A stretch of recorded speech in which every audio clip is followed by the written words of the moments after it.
नमस्कार दर्शकों, मैं डॉक्टर हिया अग्रवाल नीलकंठ आईवीएफ जोधपुर से। आज हम बात करेंगे कि निसंतानता के क्या-क्या कारण हो सकते हैं और इसके क्या-क्या ट्रीटमेंट अवेलेबल है। तो आम तौर से दंपति जब 1 साल से नियमित रूप से ट्राई करने के बाद उनको गर्भधारण नहीं हो पाता है, तो ऐसे मरीजों को हम निसंतानता से पीड़ित कहते हैं। ऐसे मरीजों को हताश और निराश नहीं होना चाहिए।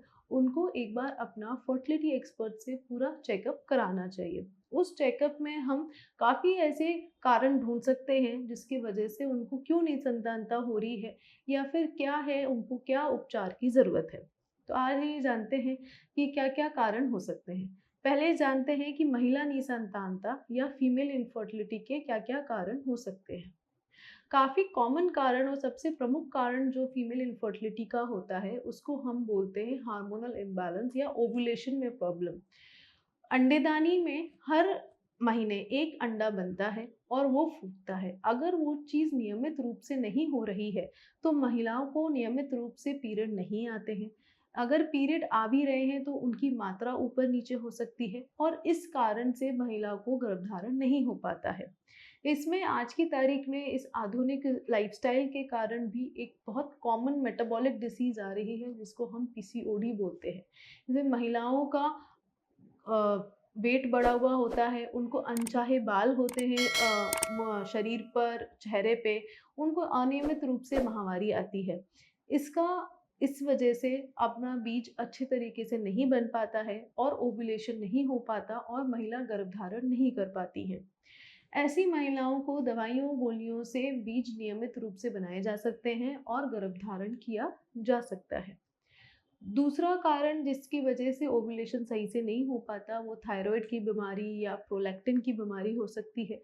उसके लिए भी उपचार अवेलेबल हैं, दवाइयों, गोलियों से इलाज किया जा सकता है, पर इनका टेस्ट करवाना पड़ता है। टेस्ट में अगर इनमें अबनॉर्मलिटी आती है, तो सिंपल दवाइयों, गोलियों से इलाज कर कर महिला गर्भधारण कर सकती है।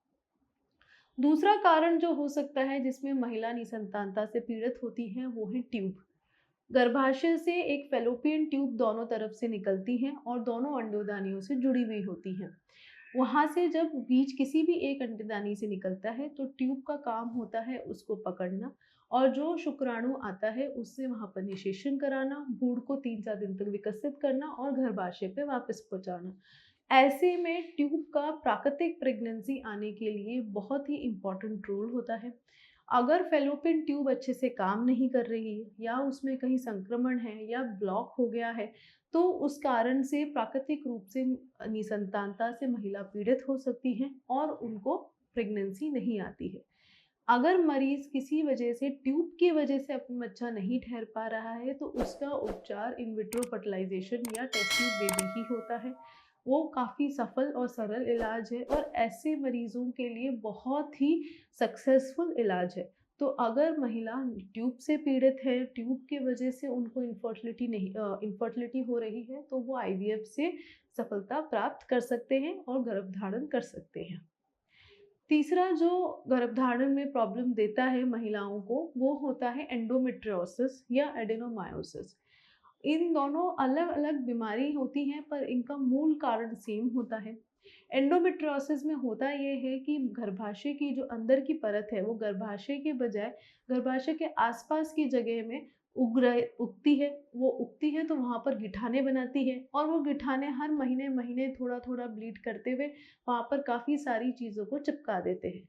इस वजह से कभी-कभार अंडेदानी में गिठाने बन जाती हैं या ट्यूब के आस-पास गिठाने बन जाती हैं। पूरा शरीर एक तरीके से चिपक जाता है और महिला को गर्भधारण नहीं हो पाता। एडेनोमायोसिस कंडीशन में ये चीज़ होती है कि महिला के अंदर की परत जो होती है, महिला के बाहर गर्भाशय की बाहर पे ही परत में ग्रो करने लग जाती है, जिसकी वजह से गर्भाशय फूल कर बड़ा हो जाता है और भ्रूण पकड़ने की क्षमता में कम हो जाता है और इस भी कारण से महिला को गर्भधारण नहीं होता। दोनों ही सूरतों में आईवीएफ काफ़ी अच्छा सफल इलाज माना गया है और उससे महिला गर्भधारण कर सकती हैं। पुरुष निसंतानता के भी कुछ कारण हो सकते हैं। सबसे इम्पोर्टेंट पुरुष निसंतानता के कारण उनके वीर्य से जुड़े हुए होते हैं। वीर्य में शुक्राणु की संख्या, उनकी गतिशीलता, उनकी आकार, उनकी गुणवत्ता बहुत इंपॉर्टेंट होती है। अगर उसमें कहीं कमी होती है तो पुरुष निसंतानता हो सकती है।